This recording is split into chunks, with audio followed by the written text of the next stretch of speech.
Alright then, so let's begin our lecture on current affairs. Now today we are going to cover 1 week's current affairs related to the topic of social issues. Okay, you have been following this lecture series for quite some time and you know this by now that we cover 1 week's current affairs in one lecture related to one particular subject. Through this you get to segregate your current affairs subject wise so that you can integrate them with your static portion properly. Okay, now today we are going to cover social issues related current affairs, so let's start without further delay, okay, without further ado. Okay, so let's begin.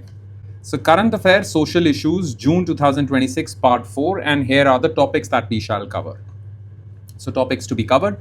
Topic number 1 is related to feminization of agriculture. As you can see, you must have heard about you must have heard about this term also, that a lot of workforce in the agricultural sector, especially related to agricultural labor, well, is composed of females. There are various reasons behind this. We'll talk about this phenomena. Then we'll talk about social empowerment of vulnerable communities. Basically, Ministry of Social Justice released a 12-year report card on various government schemes targeting vulnerable sections. So basically, the government has patted itself on the back, but also has pointed out certain challenges. So we'll talk about this. And in the end, we'll talk about cyber threats against women. Women constantly face these bullying threats in the physical space. But now, with the rise of digital India, they are also facing threats in the cyberspace. And recently, a parliamentary committee was formed to inquire into these threats, and they have came out with their recommendations. So we'll talk about this topic as well. Women's safety in the digital arena. Okay then, so these are the 3 topics that we shall zero in our attention on. So let's start discussing them one by one, starting with topic number 1, and that is feminization of agriculture. You see, agriculture is practiced in rural areas, okay? But because rural areas go through periodic distress, therefore many males in different households migrate towards urban areas for jobs. They have agricultural land, but these male members, because they move out, their agricultural responsibilities are taken over by females. So the females, wives, mothers, daughters who are left behind, well, they work in agricultural fields. Sometimes their own fields, sometimes as agricultural laborers to basically earn more income for the household, because some salary is being earned by the male member and females pitch in along with their domestic responsibilities. Therefore, in rural India, what we are finding out is that more females work in farms than males. Now, there are various reasons behind this. Let's investigate those reasons, and let's also talk about the vulnerabilities faced by these women in farms. Okay, so let's begin. So, feminization of agriculture. So, why was this in the news? The structural architecture of rural India is experiencing a profound demographic transformation known as feminization of agriculture. According to periodic labor force survey, over 76% of rural working women in India are engaged in agriculture compared to roughly 59% of the men. So more women are engaged in agriculture than men. The United Nations designated 2026 as International Year of Women Farmer. So because 2026 is the year for women farmer and we are witnessing feminization of agriculture in India, let's talk about this issue. Okay, so this feminization trend, what is driving this feminization trend? Basically, what are the major reasons behind this? Okay, so there are 3 particular reasons which has driven this phenomena. Number 1, distress driven male out migration. Males are moving out of rural areas in search of jobs. Chronic subnational agrarian distress because of climate change, failure of crops, and many other reasons. Well, these have pushed rural men towards urban areas in search for informal non-farm employment. Females are left behind and they take over agriculture. So this is reason number 1, the most dominant reason, by the way. Second reason is, well, many of these women work in farms owned by some big zamindars or landowners. Okay, so they work as laborers. Now the thing is, there is this huge gap between male wages and female wages. So even the landowners recognize this and they prefer hiring females because they know they have to pay them less. Had they hired their male counterpart, they would have had to pay them more. So they are also deliberately hiring females because they charge less money, less wages. So this is another reason, exploitative reason. And third, asymmetric occupational mobility. Due to deep-rooted patriarchal norms, childcare responsibilities, safety concerns, and domestic duties, women have to perform domestic duties of their household. They have to take care of their children who are left behind. Okay, that is why they can't move out. They have to stay behind with their families because these jobs, these roles are expected to be performed by females. So they stay behind. Okay, and they contribute financially also by working in these farms. So these are the three dominant reasons if India is concerned, as far as India is concerned. Okay, now institutional barriers for India's women farmers. Now for farmers, government has launched various schemes for their welfare, but those welfare schemes for farmers, for farm laborers, do not reach women, and there are various reasons for it. Number one, land and credit, ownership gap. Okay, take a look at this, ownership gap. What does this mean? Many of the welfare programs like PM Kisan Yojana and all, they are tied with your land ownership. You will receive the benefits of those schemes if you can show your land ownership proof, your land titles. But lands are generally registered in the name of male members, so they generally don't get these benefits. Similarly, they are also excluded from credit because banks also, while providing you agricultural loan, demand your land title proof. Females don't have that. Therefore, they are dependent on money lenders, and money lenders charge exorbitant interest rates. So they are trapped in this thing called debt trap. This is the problem. So because of lack of land ownership titles, they do not get state benefits, government benefits. They do not get, well, formal access to formal banking channels. Okay. Plus, there is also knowledge gap, tech training. There are various extension services, agricultural extension services that government launches. What are agricultural extension services? Well, these are those services through which government teaches farmers as to how to do farming. They teach them new scientific techniques. They don't reach the females.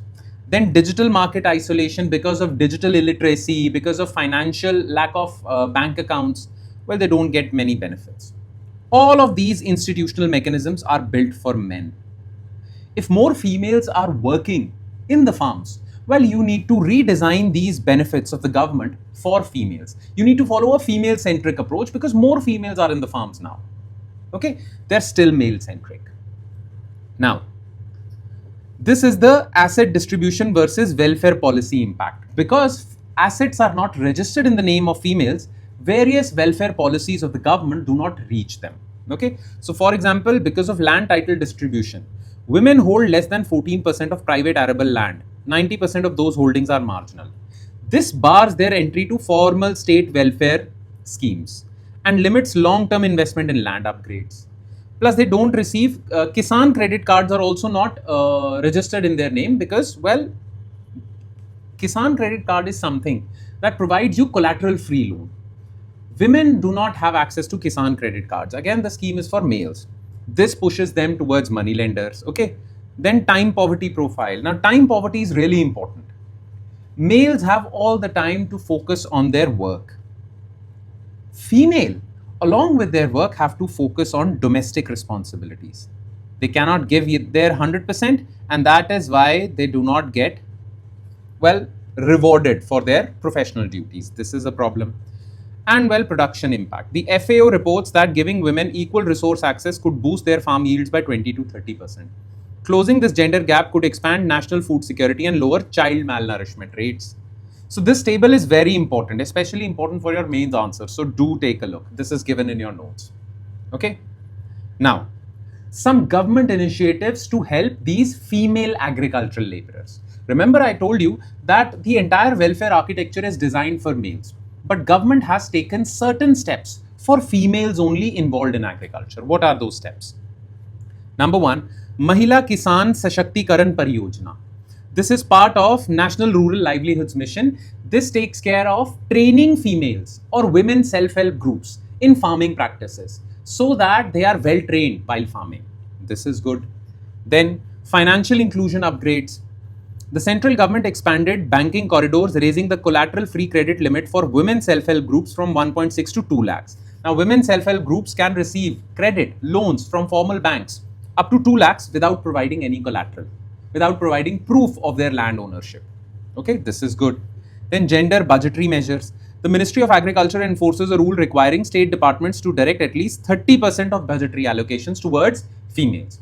So all government schemes, 30% of the money in those schemes would be targeted towards women. Then Kritagya Hackathon Initiative, run by Indian Council of Agricultural Research to catalyze the design of ergonomically friendly, cost-effective farm tools, okay, equipment, farm equipment, which can be used for females, okay, which females would find easier to use, and they would be well trained in that as well. So this is again use of technology for helping female farmers, okay. So these are some of the government initiatives, but this article also suggests a way forward. What more can be done? Number one, legalizing joint land titling. The land title should be registered in the name of male and female members. That would be good. Decoupling farm benefits from land deeds. Some farm benefits should be given without the requirement of land ownership proof. Institutionalizing women-led FPOs, farmer producer organizations. These are companies. Farmers get together and create a company of sorts, a group of sorts. Women-led groups should be encouraged, FPOs. Okay, so this is the way forward. That's about it, right? And now let's quickly shift our focus to next news item, and that is social empowerment of vulnerable sections. You see, since 1947, it has been the duty of every government to empower the vulnerable sections. Now, vulnerable sections, well, these include caste-based groups, age-based groups like senior citizens, children, women, right? So there are certain vulnerable sections in our society that need state support. Now, since 1947, this has been going on, but because of lack of government efficiency, well, vulnerable sections are still vulnerable and many of the government initiatives do not reach them. Yes, because of corruption or many other reasons, various government initiatives do not reach them. Therefore, after 2014, government decided to utilize or leverage technology. And recently, Ministry of Social Justice came out with a report proving that technology like direct benefit transfer, directly submitting money to their bank accounts, various other digital public infrastructure, these tech tools have really improved government service delivery, and most of these benefits are now reaching the vulnerable sections. Okay, so basically, Ministry of Social Justice has released a report card, 12-year report card. So let's talk about that report card. Okay, it will contain certain good news items and some bad news or way forward. What more needs to be done? How are vulnerable sections still vulnerable despite these technological innovations? Okay, so let's begin. So social empowerment of vulnerable communities. So what was in the news? Over a 12-year retrospective baseline, India's social welfare architecture has evolved from decentralized, leakage-prone distribution networks. Okay, it was leakage-prone. That is why most of these benefits could not reach the poor.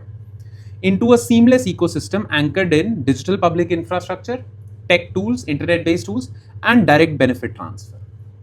Okay, by transitioning welfare delivery away from general regional outlays towards direct Aadhaar-seeded biometric transfers into your bank account, the state has fundamentally minimized leakages, corruption, and enhanced target efficiency of affirmative action. Affirmative action means action towards the disempowered sections of society. Okay, its efficiency has increased because of less leakages. Now, what are the core pillars of this 12-year good performance? Okay, number one is the Namaste scheme, National Action for Mechanized Sanitation Ecosystem. You see, manual scavenging was a big problem. Certain caste groups were forced to basically sanitize a particular area from human excreta, right? And it was unscientific. The government made the entire process mechanized. Okay, they were given, the sanitation workers were given protective gear, they were trained, and many other benefits were given to them under Namaste scheme. So this is their rehabilitation of manual scavengers. I'm sure you're aware of this term, manual scavengers. Those people who remove human excreta from places, okay? Clean areas from human excreta. Then for educational scholarships, there was PM Yashasvi scheme. PM Young Achievers Scholarship Award Scheme for Vibrant India. This flagship initiative consolidates various fragmented subdivisional scholarships into single national network. So there were various scholarships under different departments, different ministries. The architecture was fragmented. You created a single national portal under which all scholarships would be combined together. And under PM Yashasvi scheme, more focus would be given to meritorious lower caste group students, okay, vulnerable students. Then Atal Vayo Abhyuday Yojana functions as an umbrella scheme to scale up India's long-term geriatric infrastructure. Geriatric, old age. Geriatric means old age. Old people require all sorts of different medical support. This is known as geriatric care. This Atal Vayo Abhyuday Yojana provides that for old people, geriatric people, okay? Then for de-addiction, Nasha Mukt Bharat Abhiyan, basically people who are suffering from drugs addiction, earlier they were tackled by police. Okay, now the government realized that it's not only a law and order problem, it requires a proper public health campaign.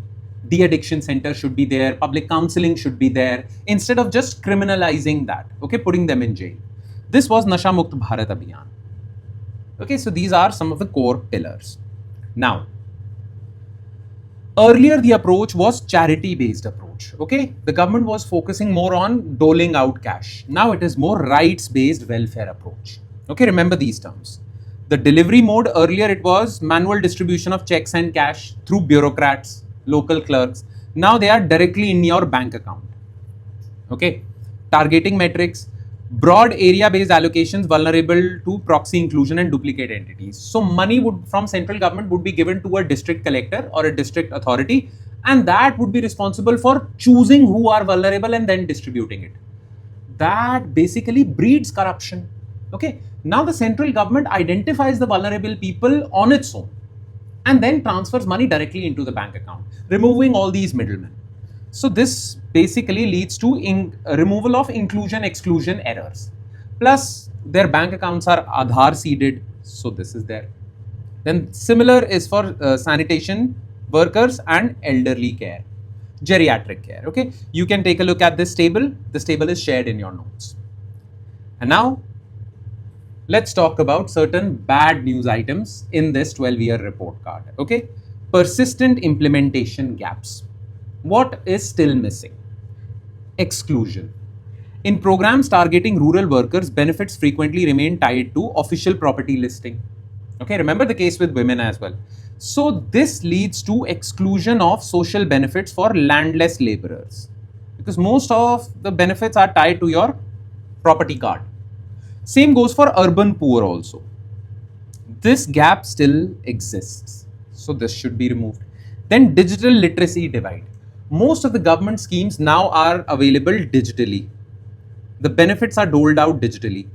But many far off areas are still, well, they do not have proper internet connectivity and they lack digital literacy, especially in areas which have denotified tribes and all that. So this is a problem. Plus, many of these schemes, especially the Namaste scheme, requires proper cooperation from municipal corporations. And they require these municipal corporations to be revenue surplus. But most municipal corporations lack money and therefore they are unable to implement Namaste scheme. So many sanitation workers across urban India still lack the benefits of Namaste scheme because the municipal corporations responsible for implementing the scheme, they lack revenue. So this is still there. Now there should be a way forward also in this topic that is given in your notes. It's very easy to understand, so do take a look. And let's just quickly shift our focus to a persistent problem that has been flagged many a times, and that is cyber threats against women. You see, there was a time when we used to debate that physical spaces in India, in our urban areas, in our rural areas, are not safe for women. Because of that, women cannot travel to far off places for their jobs, women cannot get out at night. Physical spaces were dangerous for females. A lot was done to solve this problem, and now many areas of India are pretty safe. But now another threat is emerging, and that is, well, lack of safety in digital arenas. Because most of us now spend our times online, and this is a space where females are, well, subjected to persistent bullying, persistent harassment, sexual harassment, defamation harassment. All these things are still there. And it's not just lower class or middle class women that are subjected to this. Even very famous female personalities are subjected to online trolling, online fake videos, online whatnot, bullying campaigns. So something needs to be done. Now, a parliamentary committee was created which investigated into this matter. They recently highlighted certain problems in the digital arena for females. What are the reasons behind those problems? And what is the way forward? So let's discuss all these things. Okay. So cyber threats against women. India's digital transformation has accelerated a complex, borderless layer of risk. Remember this term, technology facilitated gender-based violence. You see, there are certain keywords that you need to mention in your mains answers. These keywords actually enhance, make your answer look more academic. This is one such phrase or word. Use it. Okay. As highlighted by Parliamentary Standing Committee on Empowerment of Women, cyber crimes targeting women in India have escalated dramatically. Okay, 17.9% surge in countrywide cyber crimes logged in. This is as per the data provided by National Crime Records Bureau. Okay, digital platforms allow violence to become persistent because whatever you have written on Twitter will stay there forever. So your bullying remains persistent, portable. Okay, if there is an unsafe physical space, women used to avoid that. But where would they go if someone is after your life digitally? If you'll open Facebook, that person will troll you over there. If you'll open Twitter, that person will troll you over there. So it's portable. And network. Sometimes these attacks are networked from different accounts. So this is a new challenge. Okay. Now, what sort of threats women are exposed to? Okay, emerging threats. So number one is deep fake. Pornographic videos morphing a woman's face with a celebrity's face or the victim's face. All of this happens. So deep fake, generative AI tools, face swap, targeted women onto adult material, ruin their reputation. Then sextortion loops. Coercive extortion using private images. Sometimes some people hack someone's phone, extract their private images, and then, well, they bully them, blackmail them, all this happens. Okay. Doxing. This is an important keyword, remember this, and cyber stalking. Malicious exposure of physical addresses, phone numbers, and work notes, inviting offline physical harm. Okay. Leaking your phone number online. So all sorts of people would phone you, antisocial people would phone you. All of this also happens. So these are some of the serious threats that females face. Now, the reason why women are subjected to this thing, okay, as compared to males, they are subjected to this more. The reason behind this is, well, yes, females are not in any physical space. Physical spaces had patriarchy. But this patriarchy also gets absorbed into the digital spaces. So number one reason is this. But the other reason is that maybe our justice system has also failed us. There are some problems in our justice system because of which, well, these criminals are bullying our females with impunity. So what flaws are there in our justice system as pointed out by this Parliamentary Standing Committee? So gaps in the India's justice system. First of all, if there is a case, criminal case, there is very low conviction. Conviction is around 27%. And in online bullying cases, cyber cases, it's even lower because of difficulty in gathering evidence. Okay. So lower conviction, even if a female files a case in the cyber police station, lower conviction. Severe forensic bottlenecks. Our police stations are not equipped properly. Most police stations are not equipped with forensic labs for analyzing these cyber things. You need tech experts for this. We lack them. Secondary victimization loop. This is a very big problem because you see, patriarchal mindset exists in the society and policemen also come from this society. Sometimes these females report about a online crime in the nearby police station and the nearby police personnel are not sensitized enough to handle their complaints with care. They resort to blaming the victim itself. That why were you putting your image with short clothes online? It's your fault that someone is bullying you. All these things happen. So we need to sensitize our police personnel also. This is victim blaming loop. And then platform accountability. Most of the times when these cases come up, the government orders the social media intermediaries, Facebook, Google and all, to take that content down. But they delay that, hiding behind freedom of speech and expression and all that. So lack of platform accountability. This is also a problem. Okay. Now, What are the recommendations of the parliamentary committee? What have they said? How to solve this problem? They have said that government, especially Ministry of Electronics and Information Technology, okay, they can develop an advanced AI driven proactive detection tool. Okay, they can deploy these tools on online social media platforms. These AI tools will quickly detect any such image or bullying happening in the online space and report it, and also automatically report it to the social media company to take it down. Okay, so use technology to solve this technological crisis. This is one recommendation. Then the parliamentary committee also basically criticized the government that for every problem you create a national portal. Okay, so for cyber complaints also you have created a national portal. Now sometimes females are hesitant in going to these national portals and registering a complaint. So instead of national portal, create a decentralized system. Equip the local Anganwadi centers, women helplines, local panchayat digital kiosks with workers who register these complaints and file your complaints. Do this instead of one single national portal. Then scaling up Cyber Shakti Workforce Initiative, significantly expanding Maiti's Cyber Shakti program to build a dedicated cadre of female cybersecurity professionals. Create a workforce of cybersecurity experts which handle this female problem. Okay, not female problem, but problems faced by females in the digital space. Create a dedicated workforce for this and make it mandatory for all these social media companies to do the necessary KYC, know your customer, for all members. If you want to create an account on Facebook, well, go through this KYC properly, so that if you are bullying a female, then your details are with the government and Facebook. They can pursue you. You cannot bully someone hiding behind anonymity. This needs to be done. Clear? And that would be all. With that, we conclude today's session. So thank you so much for watching, everyone. And I'm sure it has added value to your preparation. Now, it will add more value if you'll perform these two things. Number one, be consistent and regular with this lecture series. That is extremely important. And number two, revise this lecture from the notes provided by us. The notes are shared on our Telegram channel, and the link to our Telegram channel is provided in the comment section below. So do check it out. On that note, I shall take your leave with the promise of seeing you again with another set of news items in our current affairs lecture series. Thank you, everyone.